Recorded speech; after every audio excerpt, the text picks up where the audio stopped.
This show is supported with a grant from the Claude Worthington Benedum Foundation.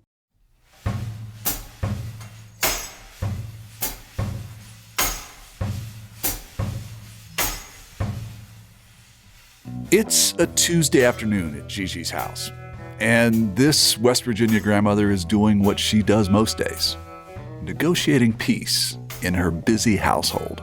Well, honey, go in Momo's room and you can watch your show since it's different. Okay? You can go in there. You'll be fine. No, you don't hate your brother. You're just having a disagreement. Okay, now I need to finish talking, okay? I'm talking to Trey, okay? Do you remember the man that was in the car with us that time? I think we were waiting for you at the bus stop. It's just an interview about grandparents and grandkids. That's all. Before the coronavirus pandemic hit, we had a different public health emergency in this country, the opioid epidemic. It's a health crisis that affects millions of families, including Gigi's. For their privacy, we'll only use her first name. Gigi's daughter has struggled for years with opioid addiction. That's why Gigi cares for her grandkids full-time. She's not alone. Nationally, more than 2.5 million children are raised by grandparents and other extended family. In 2017, the federal government declared the opioid epidemic a public health emergency. Since then, opioid deaths have increased each year, and the coronavirus has sent numbers even higher. There was nearly a 40% increase in opioid fatalities from May 2019 to May 2020. For multi-generational families, there's a new challenge: keeping older caregivers healthy, those most vulnerable to COVID-19, while giving their grandkids a home.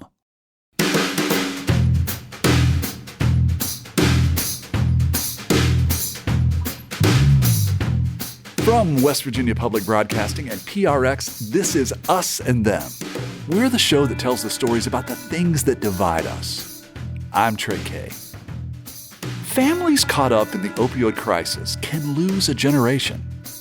Parents suffering from addiction often leave their children with grandparents, relatives, or close friends. Nonprofits like the National Center on Grandfamilies at Generations United say the number of grandfamilies and kinship families is on the rise. The center supports policies and programs to help address their unique challenges. Anna Beltran is co-director. She says COVID has created new grandfamilies. We've always known anecdotally that substance use is the primary reason that kinship families or grandfamilies come together.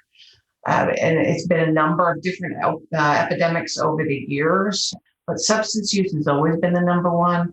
But certainly since the opioid epidemic, primarily perhaps because of the large number of overdose deaths, we have seen a lot more kinship families come together.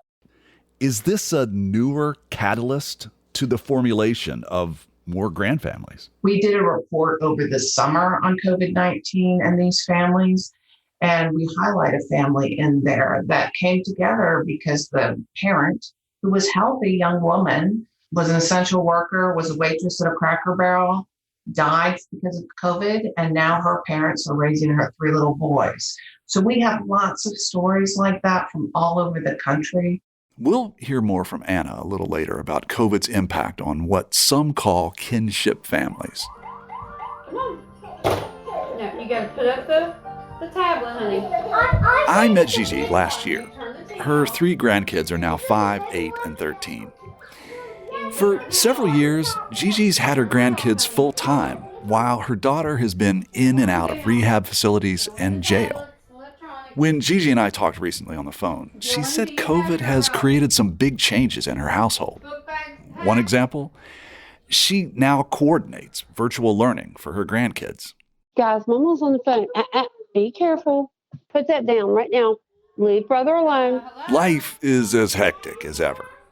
In fact, Gigi has turned her family room into a classroom for the 2 younger kids. The little one sits at like a little kids table, a little wooden kids table. The second grader, I had to move him over to the main table, the dining room table. There for a little bit, they were too close. The teacher's like, I can hear another teacher. So I pulled them further apart. It's worked out good now. The virtual school day starts at 8:30. Gigi gets her grandkids fed, dressed, and on their iPads on time most days. Her oldest grandson, who's diagnosed with attention deficit and hyperactivity disorder, was showing some signs of depression right before the pandemic. He struggles with virtual learning. And he said, Mama, I have absolutely no motivation. And he said, it's just too much. I just can't do that. I need a teacher to be able to ask and explain to me. He just had a terrible time. And he just was so frustrated. Gigi tried to support her grandson in this virtual environment the best she could. However, a few weeks later, his therapist recommended that she seek additional help. It's kind of like an outpatient, instead of hospitalizing children and them having to miss school, for psychological issues, they go there just like they're going to school or to work, and they coordinate with the Kanawha County Board of Education in Putnam County and surrounding. And so they go there, they have their classes, but they don't have them on the computer. They have, papers, they do them right there. And they had a teacher who worked one-on-one with them, and he really improved significantly. And each day they had group conversations, counseling. They would sometimes just talk with the therapist. I think once a week they'd talk to the psychiatrist. Gigi says her grandson is really thriving in this environment, and his grades are improving as well. That's the end sound. You just learned that ending sound today, didn't you? You remember. Mm-hmm. Gigi sees another side effect from having her grandkids home all day. Groceries have gone up significantly, especially since Big Boy over here has been devouring everything in his path. He wouldn't eat very much. I worried about him getting enough, and now he drinks like a gallon of milk a day. He can eat like a whole pizza by himself. Gigi says Big Boy, as she calls her oldest grandson, has grown 7 inches in the past year. Because her grandkids are in school virtually, Gigi has had to quit her job to stay at home with them. She got a few weeks unemployment, but that soon ran out.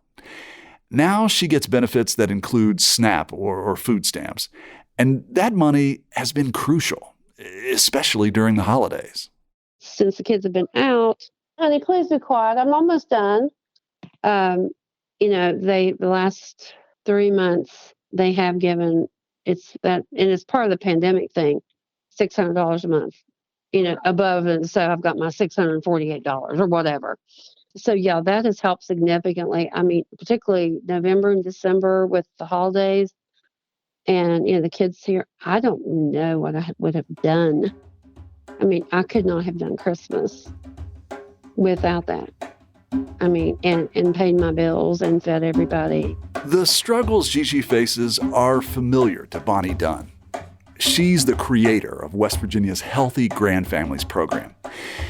Dunn says virtual learning has been a nightmare for grandparents who care for grandkids full-time. An awful lot of households in West Virginia of grandparents who do not have technology devices and have been scrambling trying to either buy a laptop or buy an iPad. Many of the grandparents did not have broadband, either because broadband was not available in their area or because they had not figured broadband into their budget. So that's an additional cost. I mean, it just gets bigger and bigger and bigger.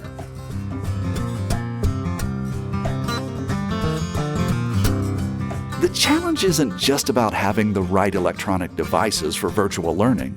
For some grandparents, the issue is connecting to the internet at all. Much of rural West Virginia doesn't even have reliable broadband service. In fact, that's a problem for another grandfamily. Jeff lives in Hinton, West Virginia, and cares for his 15-year-old grandson. We're not using Jeff's last name to respect his family's privacy. Jeff works in social services with a child advocacy organization. He says inconsistent broadband access is a big issue now for his grandson's remote learning. Well, we recently went 14 days without internet service. I couldn't fault him for not doing his homework. We were able to get him internet service so he could do it, but it wasn't like he could just log on when he wanted to. I feel like the educators are doing the best that they can do. It's very different than I'm just going to walk to the front of the classroom, or I'm going to take some time at the end of class to check in with my teacher. When you have a connectivity problem, it's difficult for him to get the answers in real time. And I'm imagining, it sounds to me like that the whole thing of education is frustrating. Oh, it's very frustrating. I'm fortunate that he wants to go to school. He doesn't butt heads with me on, schoolwork. Like sometimes he'll say, well, I'm going to wait and do my homework after I play this video game. Right? That's what I consider normal 15-year-old-ish, behavior. Let me play this video game first, then I'll do my homework. Jeff says some families he's worked with have had to make a choice between paying for the internet or buying food. The first month she said, okay, I got this covered. But then every month it got to be, something had to not get covered every month in order for her to have internet. Argument was, well, don't have home internet, just drive to a hotspot. And like she said, how would you like to drive to a hotspot with 3 kids in the car and sit for an hour with 3 kids in the car and intermittent internet service, where one kid might not have any classwork to do, but they still had to sit in the car for an hour while the older kid tried to do their homework? It just created more and more stress on a lady who already had a lot of stress on her.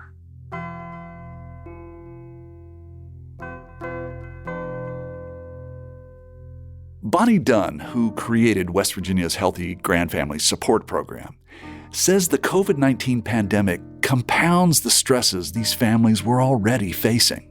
I have one grandmother that surfaced here in Kanawha County recently. And she says, well, here's my situation. I've got 7 children sitting around the kitchen table with 7 iPads, with 7 teachers, pulling down 7 sets of lessons, 7 grade levels. What am I supposed to do? And so not only is that calling stress, as we would label it, but that gets into some real strong mental health issues. Before the pandemic, Healthy Grandfamilies held face-to-face training sessions for grandparents. They would learn how to foster healthy relationships with their grandkids. Counselors would help them handle their adult children's struggles with substance abuse, and social workers talked over finances and family budgets. The pandemic has forced most organizations to use online video meetings. And I wondered if that would work for grandparents who might not be very tech savvy. Bonnie Dunn says the answer is no. Forget about Zoom calls, Trey. That's just not going to happen. We're doing everything the old-fashioned way by telephone and the United States Postal Service. I've bought more postage in the last 6 months than I've bought in the last 60 years. And I spend a lot of time on the phone. Our social workers are spending more time on the phone. And you just do it one at a time. I've talked to them hoarse some days. And I explained to them that we were here if they needed legal service. Everything was free, no cost. I reiterated that we were not a scam. We were backed by the state legislature. We were out of West Virginia State University. And I said, whatever they needed, we would try to solve their problems. And I said, and because you've called and you have registered into our program, I'm sending you a $50 gift card. And that in of itself let them know that we were serious about helping them. While the Healthy Grandfamilies program is not meeting in person now, Bonnie says the program is growing. You've got virtual learning. You've got school principals who are now dealing with a whole different set of stressors and challenges with the student body. And they're getting even more personal with the student body's families. And so the first thing that happened was a principal at one of our schools in the county was having issues with two of her students, great-grandmother, who's raising the two great-grandchildren. And the problems were escalating to the point that she needed help beyond the scope of what she had been providing. And so she calls one of the county offices and says, do I recall you saying something about some resource or some program that helps grandparents that's raising grandchildren? And he said, absolutely. I'll connect you to the woman. And so she connected me. And the next thing I know, I had a list a mile long of families in her school that are grandparents and great-grandparents raising grandchildren. And it turns out that two of the principal's staff members are grandparents raising their grandkids. This thing is no respecter of persons. It touches all demographics. And so because of how quick our program model was able to meet the needs of her families, then what happens? She tells another principal, and that generates some more families. And then I was in a church meeting and something came up about grandfamilies, and there was an assistant principal in the meeting. And I looked at him and I said, you've never said anything to me at all. I said, your school has got to have grandparents raising He said, we've got a ton of them. And I said, and you've never connected these dots. Why? I said, let me tell you something. Right now, I'm sitting on $10,800 to distribute to needy grandparents in Kanawha County. And I'm looking for needy grandparents. Well, the next day, I had 7 families. And I imagine that $10,000 goes pretty quick. Oh, yeah, it has.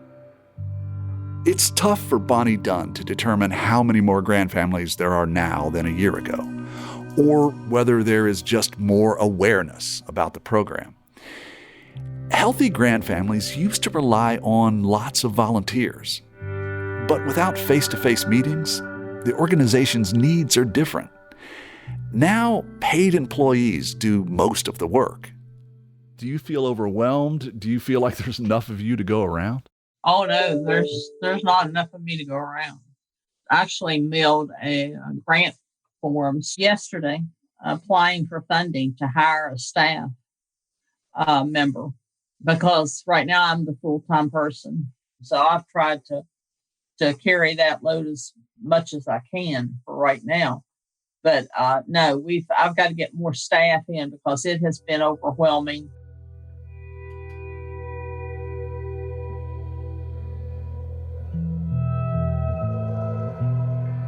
I'm Trey Kay, and you're listening to Us and Them. After a break, we'll talk about the importance of community and why it's so valuable to keep these grandfamilies together. This program is supported by the West Virginia Humanities Council and the CRC Foundation. This episode is supported with a grant from the Claude Worthington Benedum Foundation.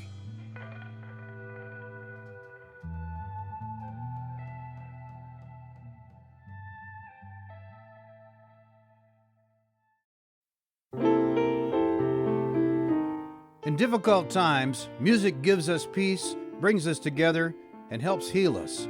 It calms our nerves and brightens our days. That's why we're bringing you classic episodes of Mountain Stage on air and in our podcast. This is Larry Gross, host of Mountain Stage. Find something that's familiar or brand new and feel the power of live music on our website, mountainstage.org.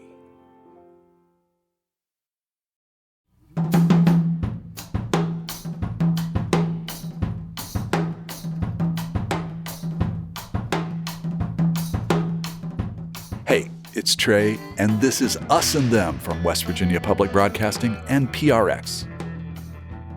The COVID-19 virus affects generations differently.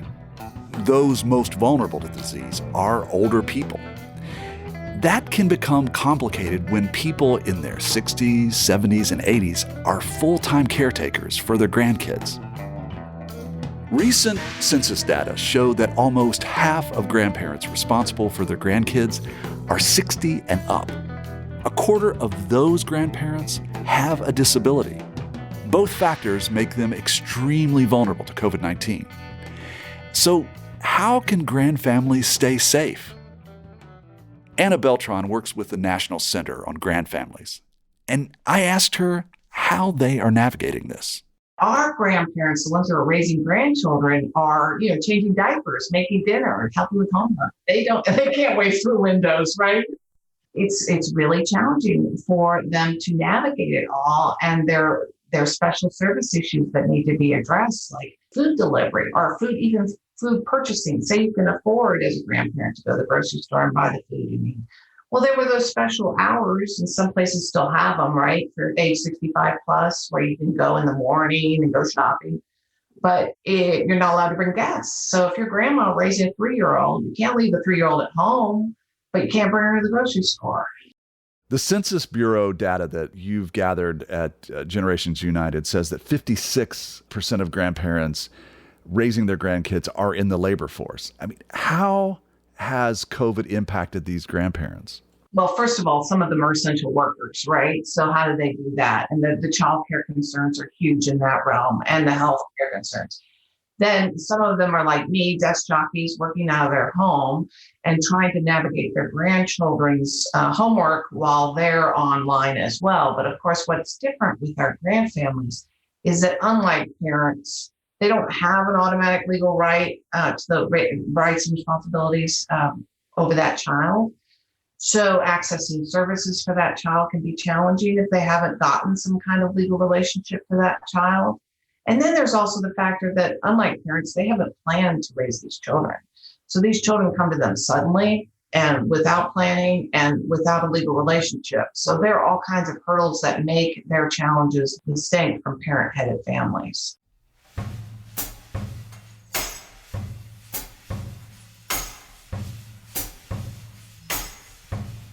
One thing everyone, grandparents, educators, and policy leaders, seem to agree on is the importance of a supportive community for grandparents and the children. The last time I spoke to Jeff at a Healthy Grandfamilies training in Hinton, West Virginia, he said community was the reason he was there. I need to be able to talk to somebody that's in the same situation I'm in, who's gone through it and said, do this, don't ever do this, or you want to make sure you do this. They can sit there and say there's 100 resources out there, but this is what you need to do. It's someone who's been in my exact same situation. Jeff has been caring for his 15-year-old grandson for about a year. When we last talked, they were getting along well. But COVID-19 has put additional stress on their relationship.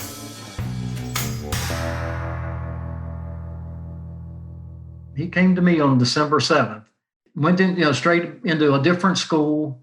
And then all this stuff started with the pandemic. So he never really got a chance to form strong buddy relationships or buddy contacts. Then I realized that I had to also be his buddy, but then got to turn my hat around the other way and say, do your homework, make your bed.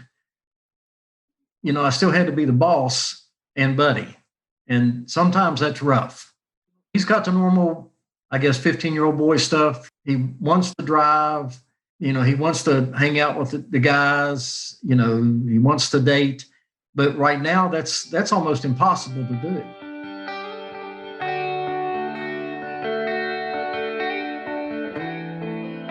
Grandparents have their own stress from the pandemic.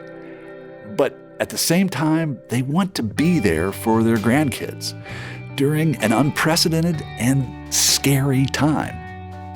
Anna Beltran with the National Center on Grandfamilies offers some valuable insight into how important these grandparent relationships truly are. There have been decades of research that compares children in foster care with relatives with children in foster care with non-relatives. And what the research has shown for decades now is that those children that are with relatives have more stability, they are safer, they have better mental health outcomes. And a lot of it's common sense, right? I mean, if you're with family, you're going to be more connected to your community, your siblings, and all those things that lead to better outcomes for that child. Beltran was raised in part by her grandmother in a multi-generational household. She says their relationship is one reason she is so passionate about the work she does. She was certainly the one who did all the after-school pickups and meal prep, and she was there when I needed a shoulder to cry on or talk to, because my parents worked full-time and had to work full-time. She actually retired from being a nurse in order to come take care of me so my mother could work. I think of her in everything I do, yes. And it's just an amazing connection for children to have with their grandparents and with other family members. And we always talk about that, the importance of connecting children with their families and making sure that even if they can't live with grandma, that they stay connected with grandma and that they have a huge family network, as huge as it can be, because it's so important for children. There is hope that the COVID vaccine will help life slowly return to normal for many families. But grandfamilies will continue to face struggles. I asked Beltran how organizations like Generations United are helping these families in the long run. We advocate for, first of all, equitable support within the child welfare system. Okay, so if the child is in the legal custody of the foster care system, they should be treated just like any other child in the legal custody of the foster care system. And they should get that foster care maintenance payment monthly and services and supports that go along with being part of that system. And then outside the system, we're currently advocating for temporary assistance for needy families, and it's more accessible use by our kinship caregivers, like easier applications, better use of policies, and things that hang up the relatives from accessing TANF, and also just more money for TANF in general. TANF is temporary assistance for needy families, what was once called welfare. I asked Beltran about a point some make that grandparents should just take care of their grandkids without any extra money. It's an absurd point because none of us could take on an extra child that we did not expect to raise without extra income, right? We have our money budgeted for our children. And these relatives are performing a huge service for society. If even half of those children who are being raised by relatives outside the child welfare system were to enter the child welfare system, it would conservatively cost $4 billion a year for U.S. taxpayers. And this is what we try to educate lawmakers and policymakers about, that these families be supported so these children don't have to enter foster care. And that it's just essential that we support them. I asked Beltran, what can we do to help these families now and in the future? The most general, most important is, providing more financial assistance, more support. And at the community level, really just trying to reach out to them, and through the schools, through pediatrician's office, trying to put them together, making sure that we all see kinship families in the term families or parents. So even things as easy as using language when we talk about families and talking about families instead of parents, because grandparents and other relatives raising children don't see themselves in the word parent in many cases. So there are things as simple as changing our language, in the community level. So making sure that they see themselves in all these kinds of supports and community activities. That's the most basic and something that we can all do.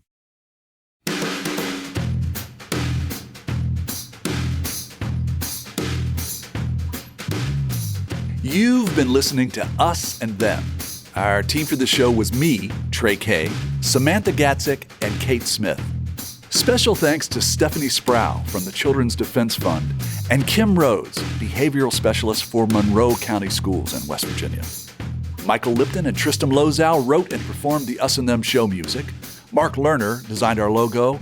Lelena Price provides us with images for the web. The marvelous people at PRX and West Virginia Public Broadcasting make us and them possible. So do grants from the Corporation for Public Broadcasting, the West Virginia Humanities Council, and the CRC Foundation. This episode is supported with a grant from the Claude Worthington Benedum Foundation. Us and Them was originally developed with assistance from the Mentorship Program at AIR, the Association of Independents in Radio. We'll see you next time on Us and Them.